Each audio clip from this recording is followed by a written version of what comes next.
Assalamualaikum warahmatullahi wabarakatuh. Selamat siang semua, salam sejahtera untuk kita semua. Yang terhormat Bapak Nur Irwansyah, MPD selaku dosen pengampu mata kuliah membaca. Perkenalkan, nama saya Rahma Rosdiana dari kelas R3C dengan NPM 2022-21500181. Pada hari ini saya akan menyampaikan materi tentang membaca teks faktual.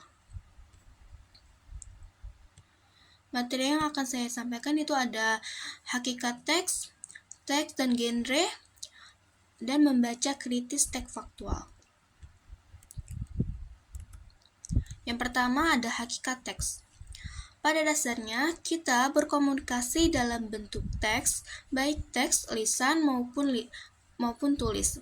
Contoh, ketika kita ingin mendeskripsikan tempat, orang, atau suasana, kita dapat mengekspresikannya dalam bentuk teks deskripsi, atau ketika kita ingin melaporkan hasil pengamatan kita terhadap hewan atau tumbuhan yang ada di sekitar kita dapat mengekspresikannya dalam bentuk teks laporan hasil observasi. Fakta menunjukkan bahwa manusia hidup dalam dunia kata-kata.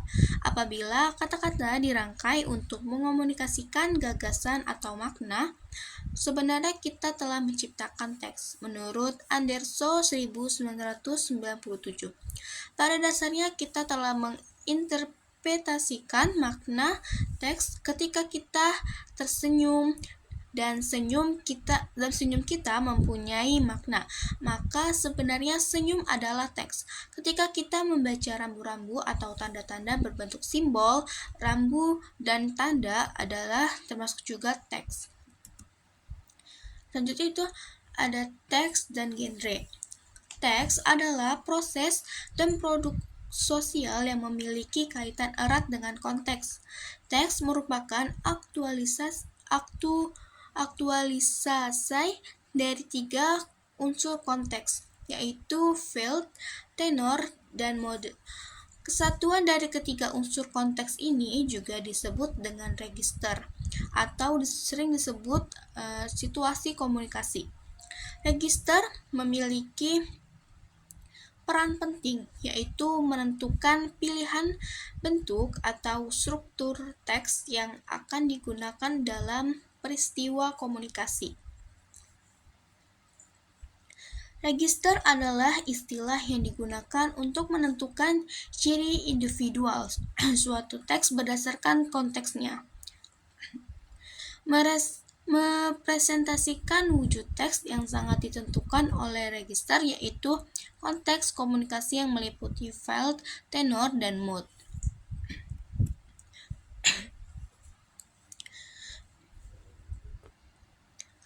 Genre. Tataran yang lebih tinggi dari teks adalah genre. Itu ada 2. Yang pertama, genre instruksional dibedakan menjadi 2, yaitu prosedur dan protokol. Instruksi yang berisi urutan atau tahapan untuk membuat atau melakukan sesuatu disebut dengan teks prosedur. Sedangkan yang berupa pembatasan atau aturan-aturan dalam membuat atau melakukan sesuatu atau tidak berupa tahapan disebut dengan protokol. Lalu yang kedua ada genre informatif.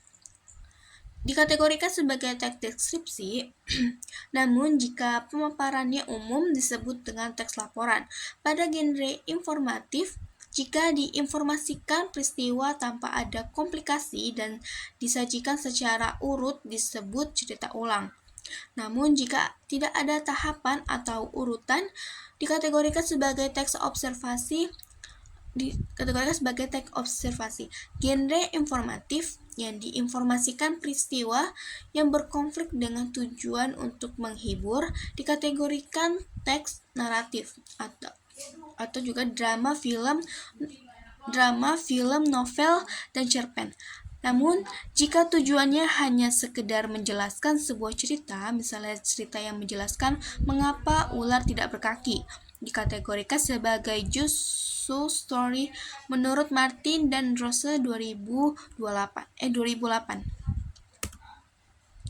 Selanjutnya itu ada membaca kritis teks faktual. Ada 4 yang disajikan dalam membaca kritis faktual, yaitu yang pertama, membaca kritis teks laporan hasil observasi 1. Kedua, membaca kritis teks laporan hasil observasi 2. Ketiga, membaca kritis teks eksposisi. Dan yang keempat, membaca kritis teks eksplanasi. Keempat, kegiatan membaca kritis berikut merupakan contoh kegiatan membaca kritis beragam teks faktual, dan kegiatan diawali dengan kegiatan pra-membaca, membaca, dan pasca membaca. Tiap-tiap kegiatan disajikan contoh pertanyaan mulai dari pertanyaan literal, inferensial, integratif, dan evaluasi. Pertanyaan literal masih diperlukan sebagai jembatan untuk menjawab pertanyaan kritis. Ini sejalan dengan teori yang menyatakan bahwa membaca adalah kegiatan yang bersifat kontinum. Lalu, baik, sampai kita di terakhir, yaitu ringkasan materi. Yang pertama, ringkasan materinya adalah teks adalah proses dan produk sosial memiliki kaitan erat dengan konteks. Kalau register adalah istilah yang digunakan untuk menentukan ciri individual suatu teks berdasarkan konteksnya. Genre instruksional dibedakan menjadi 2, yaitu prosedur dan protokol. Instruksi yang berisi urutan atau tahapan untuk membuat atau melakukan sesuatu disebut dengan prosedur, sedangkan yang berupa pembatas atau aturan-aturan dalam membuat atau melakukan sesuatu disebut protokol. Lalu ada genre informatif, dibedakan menjadi beragam teks. Teks yang diinformasikan beda dan dipaparkan secara spesifik rinci dikategorikan sebagai teks deskripsi, namun jika pemaparannya umum disebut dengan teks laporan. Teks juga dapat dikelompokkan menjadi 2 kategori besar atau genre, yaitu genre sastra dan genre faktual.